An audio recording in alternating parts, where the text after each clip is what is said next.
3. Do yesterday. So then we're going on to 13.4, limits of infinite sequences. So we're back to the discussion of sequences. So we're not adding things together. A limit is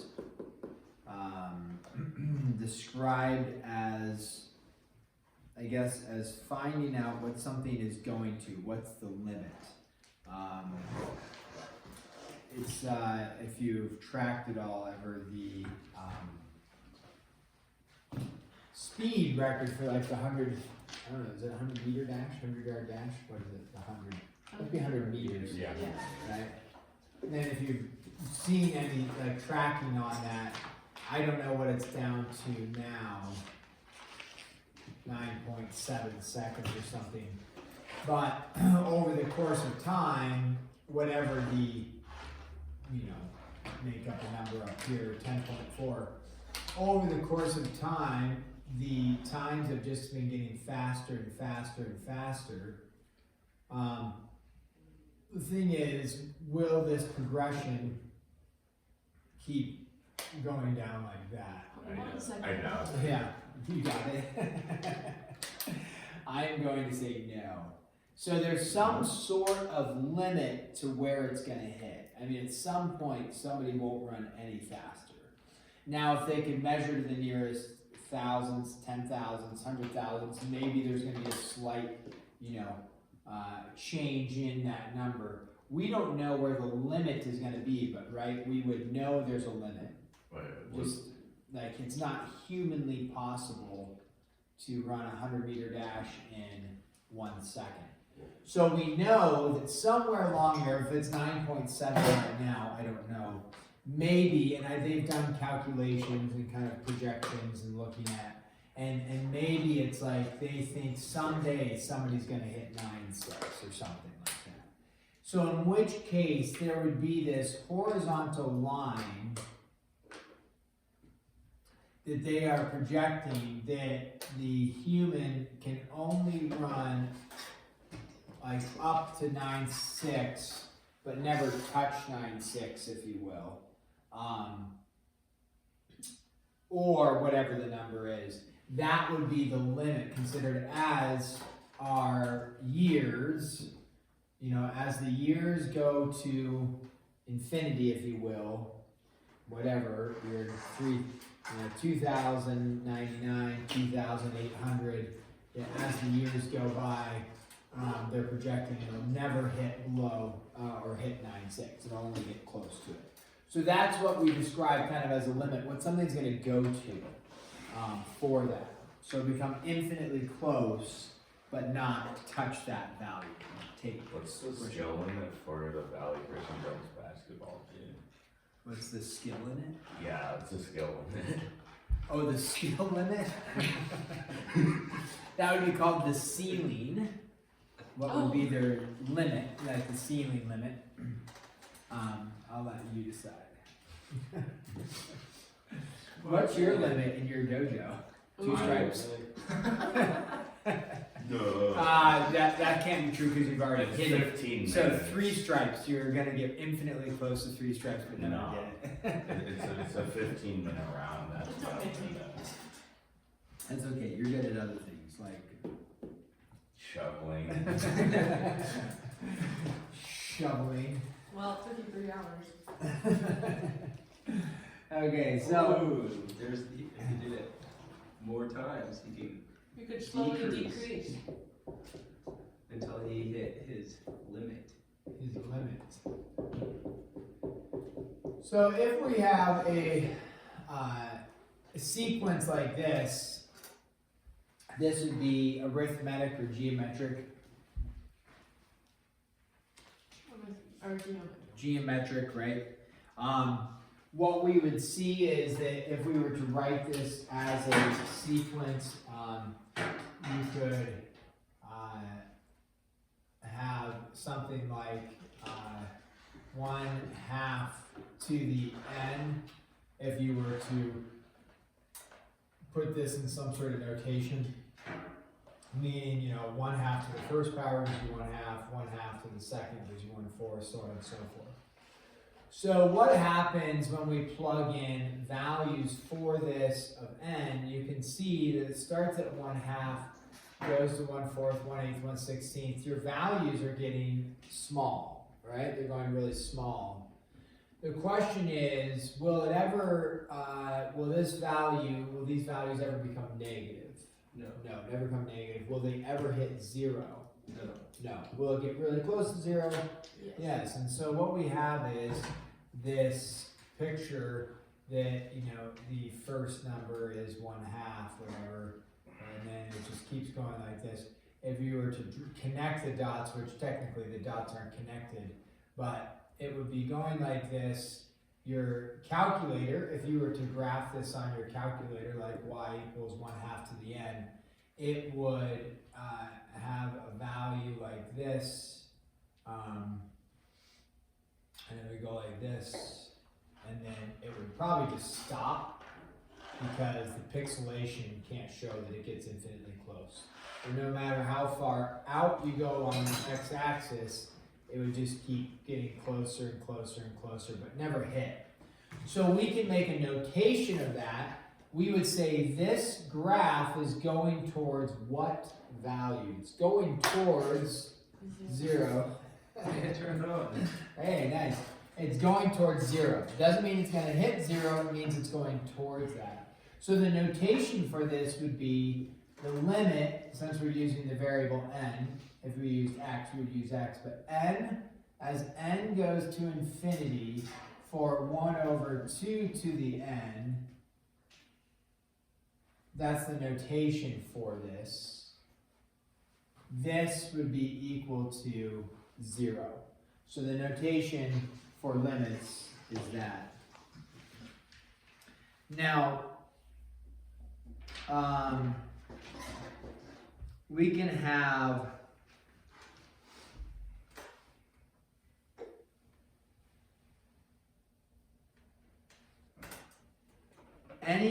there's a little theorem here, ties into this. Limit as n approaches infinity of r to the n is equal to 0. So the limit as n approaches infinity of r to the n is equal to 0 if the absolute value of r is less than 1. Now, what does the absolute value of r, this is back to chapter whatever, 4 or something, or whenever we've dealt with inequalities. What does absolute value of r less than 1 mean? What are the values for r that would work? So less than 1, so like 0.5 or, right? 0.99999. 0.999. Other way we could write this as r is less than 1 and Greater than -1. So all fractional values less than 1, greater than -1. So if it's a fraction in there that's not greater than 1, so we're not talking about like 7/3, we're talking about 3/7. If it's a fraction, that limit will always go to 0. You know, so if you had 1 or even like 7/9 to the n, as n goes to infinity, that's going to go to 0. So any fractional value, or if it was negative, same thing, any fractional value will go to 0. Okay, what other things about the situations in which a sequence has no limit? So in this case, all the values we're going to that. You might have no limit if your graph looks like this. You have like oscillating points, so maybe your points go like this and they're bouncing back and forth. They may be going to a limit on the bottom and on the top, but it has to go to one specific value. So it may be like, hey, this is going to 1 and this one's going to -1, but since it's bouncing back and forth, we would say there is no limit for that. It has to all be channeling towards one value. Okay, so there may be no limit on some of these. Infinite limits is described, and sometimes people just say there is no limit if it's going to infinity. But an infinite limit, if you had something like this, what is the limit as n approaches infinity for 5x plus 2. I'm sorry, 5n plus 2. So if you look at 5n plus 2, you can also think of that as a function. What is 5n plus 2? And think of it like its graph. What is the graph of 5n plus 2? So if we think of the graph of 5n plus 2, hopefully we're well versed in this, where it's a y-intercept up 5 over 1, you have this graph. So as n goes to, as you pick larger values of n, you're going to get out really large values for y, if you will, or the outputs are really large values. Therefore, this is going towards infinity. And so that would be limits that go to infinity. We will use those as answers. Rather than saying no limit, we are saying they go to infinity. Even though it doesn't go towards a value, it's going towards infinity. Yeah, power to the two-striper. I thought that the n was equal to infinity. It's going to infinity, so you're plugging in really large values. So, okay, let's talk about doing some algebraic limits, finding the limits. So find the limit here, and let's go to number 1. If you have something like this, the limit as n approaches infinity of, let me do this real basic one. Let's say 1 over n. So classic, okay. Classic. 1 over n. As n gets infinitely large, you have to think, if you plug in 1, you get out 1. You plug in 2, you get out a half. You plug in 10, you get out a tenth. Plug in 100, you get out 1 over 100. You plug in, right, 1,000,000, 1 over 1,000,000. What is this value? What is it trending towards as n gets really large? 0. 0. N is going to infinity, but what's 1 divided by something really, really large going towards? 0. 0, yeah. Yeah, 0. Okay, so this is going towards 0. Meaning, if you have, and even if you had like an example here, the limit as n approaches infinity of 7, 4, 6, 2, 3, 7, 9, some large number, all divided by n. If you had a really large number up top, initially, like you're plugging in 1, you get out a really large number. Then you plug in 2, it's still really large. You plug in 10, it's still really large, right? But as n gets infinitely large, what does this go to eventually? 0. 0. It'll go towards 0.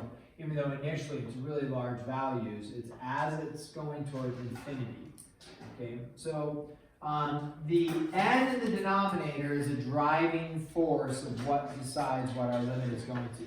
So let's do this example, mix it up slightly, and then I'm going to give you an algebraic approach to finding these limits. Well, this is like an algebraic approach. We're thinking plugging in a large value, outputting something. But when you have something like this, what just changed for us is that I now have an n in the numerator as well. Okay, so what we need to look at is that the denominator drives what the limit goes towards. So the algebraic approach to figuring out what the limit is going to be is take your largest power of n in the denominator. Now in the denominator there's only an n squared. And you multiply top and bottom by 1 over n squared, which seems a little confusing, but all you're going to do is you're going to take every single value and divide it by n squared, which mathematically is legal because you're multiplying top and bottom by 1. It's just written as 1 over n squared, 1 over n squared. When I do that, okay, you end up with n squared over n squared plus 1 over n squared over n squared over n squared. You do a quick simplification of that, the limit as n approaches infinity, and you're getting 1 plus 1 over n squared all over 1. Now, once you've done that, you can take the limit of that, and that'll give you your value. So we look, there's only one n to plug into, and as n goes to infinity for this right here, what's 1 divided by infinity going towards? 0. 0, so this goes to 0, what are you left with? 1. 1 over 1, which is equal to 1. So in that case, you could make a note that really what you were looking at, and you could do the work without doing this 1 over n squared, but some of the problems become a little trickier where you want to show or figure out, what this step divided by the n squared. But if you just look at this right here, you would recognize that n squared over n squared is just going to be 1. Initially, that 1 has some significance. Like when you plug in 1, you would have 1 squared plus 1 is 2. 2 over 1 is 2. So that 1 really made a difference. When you plug in 2, it still makes a little bit of a difference, right? You get 4 plus 1 is 5. 5 over 4.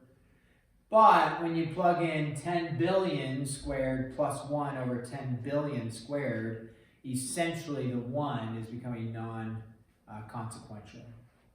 So it'll always be slightly larger on top, ever so slightly, so it'll never hit 1, but it's going towards 1. Because it won't ever be the exact same thing over the exact same thing. It'll be really close. But that 1 becomes non-consequential, and that's where this 1 over n squared going to 0 shows that part. So how what number do you need for it to make a difference? Oh, this could be 500 billion right here. Won't make a difference as it goes to infinity. Again, like I showed here, initially this number makes a big difference, right? But as n goes to infinity, it makes no difference. It just takes a little bit longer to get there, to go towards 0, to get close towards 0. So it has to be the added variable n has to be greater. Okay. So now we'll do a few more like this. Infinity 4n minus 3 over 2n plus 1. But what's the whole n to infinity? What concept? It says n is going towards Is it infinity. always going to be that? No, you can have, we eventually will take limits as n approaches 3. In which case, like here, as n approaches 3, you just plug in 3, what do you get back out? 17. That's your limit. Yeah, that would be the limit. So you can take it going towards something. The concept of limits going to infinity is used when we end up doing like calculus, when you're trying to find the slope along the curve. And the slope has to be between 2 points, and so you have 2 points, but to find an accurate slope at a point, you move this point infinitely close to that point. So it gets used for like calculus stuff. But you can have, we will talk about limits as they approach a specific value, just not in this section. This is just limits going to infinity. So for all of our work in this section, it's just limits going to infinity or negative infinity, but I don't see any negative infinities for that, for these. Okay, so in this case, make a note. Does the negative 3 and the 1 make a difference for us? Constants typically don't make any difference for us. Yeah, not important. So what you're gonna recognize, you have 4n over 2n. What happens to the n's? They cancel, and you're just left with 2. So you could do the work of multiplying everything by the largest power of n in the denominator, which is just n. So you could show 4n over n minus 3 over n over 2n over n plus 1 over n. That cancels. As n goes to infinity, this goes to 0, this goes to 0, and you're just left with 4 divided by 2, which is just 2. Okay. Other thing you can do, although the algebraic work should be shown for these, but you can just plug this into your calculator and graph it, 4n minus 3 over 2n plus 1, and look what the graph does as you go out towards infinity. Now you can't plug in infinity on your calculator, but pretty quickly you should be able to get an idea. You could plug in like 100, make your window, something where you go out to 100, and you should be able to see what the value is going towards. If you want to graph them and see. What mode is n? Is that sequence? Oh. There is no mode for n. Think of it just as x. But there's an n on our Yeah, that would probably be for, yeah, maybe sequential, because we use theta for polar, we use T for parametric, and then maybe N is for sequential. We don't do. Let's do some more examples. Kind of cool. So, what happens when you, and then again, most of these, our goal is to be able to work with them without like graphing them, so to try to understand what's happening. So if we have the limit as n approaches infinity of log nth root of 10, if the nth root of 10 looks a little confusing, you can always just, a couple of things, you could change the radical if you're like, I can't quite understand, you know, what I'm supposed to do there with the radical. You can change that, right? And it would be 10 to the what? Change it to a exponent. 10 to the 1 over n. So then we could, that may make it a little easier to think about that. As n goes to infinity, what is 1 over n going to go to? As n goes to infinity, what does 1 over n go to? 0. That goes to 0. So really, it's 10 to the 0, which is 1. So really what you're asking is, what is the log of 1? Which is 10 to the 1, so 10. Not 10 to the 1. Log of 1 is, Isn't log base 10? it is log base Oh. 10. 10 to the what gives you 1? 0. 0. So this is just going towards 0. Settle. Okay, let's do this one. I don't know what number we're on. 6. I didn't label that one as 5, but here we go. What happens when you have the limit n approaching infinity of 5n over n to the 1/2 minus 3? Now in this case you have an n and an n in the top and the bottom, however they're different exponents. No, you can just get rid of the -3 first. We know that the -3 is going to become inconsequential. Or again, you just take, if you want to do the kind of algebraic approach, you can divide everything by the largest power in the denominator. So what's the largest power in the denominator? N to the 1/2. So you could go, okay, 5n divided by n to the 1/2 over n to the 1/2 over n to the 1/2 minus 3 over n to the 1/2. Okay.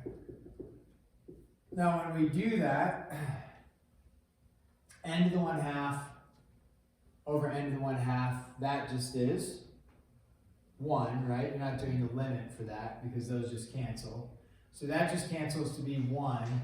3 over n to the 1/2, as n goes to infinity, what does that go to? 3 over n to the 1/2, that goes to 0. Even if it's the square root of n, you eventually have, like the square root of infinity is still infinity.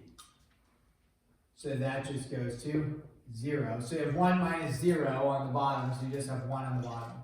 So then the question is, what does this go to? Well, 5n over n to the 1/2, what does that simplify to? That would just be subtract your exponents, right? So 1 minus 1, 5n to the 1/2. So as n goes to infinity, the number is gonna, this is gonna keep getting what? Bigger, bigger, and bigger, and bigger, right? Way slower than the square root. Oh. Yeah, well the square root of 100 is 10, but then the square root of 1,000, 10,000 10,000. is 100. I meant to give you an easy W, pick the hard one. Square root of 10 is 100, square root of 10,000 is, 100. I'm sorry, square root of 100 is 10, square root of 10,000 is 100. So the bigger number you plug in, the bigger output you're going to get. Therefore, this is going towards infinity. So we say it's going to infinity. Which means it doesn't have a limit, but it's going to infinity. But then they state that if it's going to infinity, state that it's infinity. Even though technically, right, that's not a limit, because infinity is not a limit. It just keeps getting bigger and bigger and bigger. Take. Hold up. Okay, hold on, I'm holding. There's 5 ends, so that mean it'd be growing at a faster rate than the. Sure, it doesn't matter what rate it's growing at, we're not asking what rate it's growing at, we're just asking what it goes to in the end. So this goes to infinity, that goes to infinity. This would go to infinity a little bit quicker, true. But that's not what we're asking. Okay, limit n approaching infinity of sine n over n.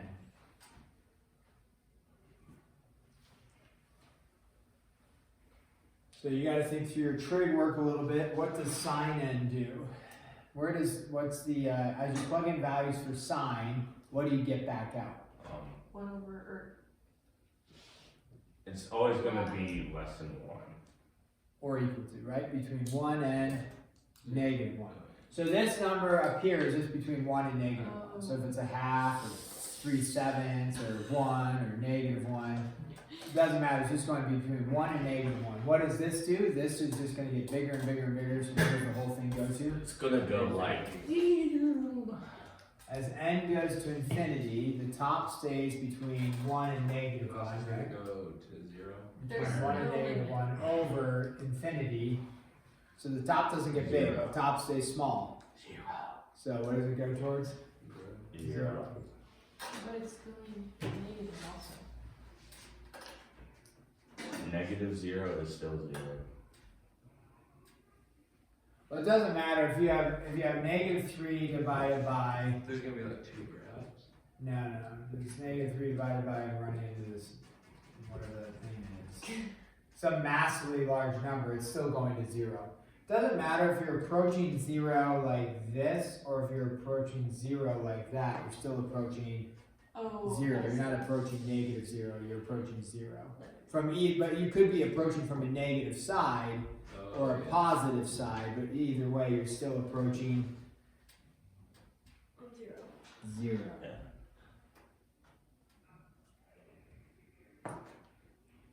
You feeling good about these? Yeah, Pretty good? yeah. Yeah. Should pause there. It's kind of about the end. So will we do Oh the- no. Oh, no. So the mid-term decision is tomorrow.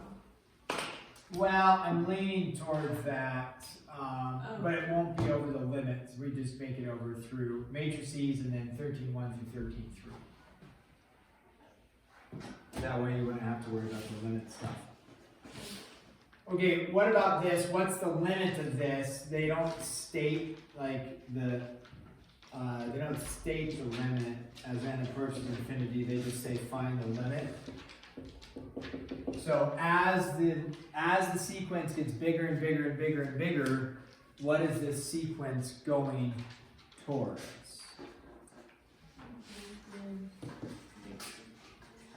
Infinity. No, Well, yes and no. It's going It's to going infinity and positive. and negative infinity. If it's going to two different things, therefore we say what? No limit, or no infinity. Yeah, no limit. Does not exist. Does not exist. D&E. Does not exist, okay? So if it, and technically if it's going to infinity, negative infinity doesn't exist either, but we just state it goes to infinity, which is what our book has us do. So they have a few problems like that where they don't put it in limit format or they don't give you a formula. They're just giving you a sequence and you have to analyze where it's going. So in that case, it does not exist because it's going between infinity and negative infinity. Checked out. You are very, I don't know what the word would be. Intriguing. Bipolar personality. One day, we need to do math. Quit talking. And then the next I have day, my homework done. We did the last one. I have my homework done. You did this homework already? No, I mean, talking about the homework that was supposed to be ready today. Tate, I hope you become a teacher. I could see No, I hope Professor you Taylor. marry a teacher.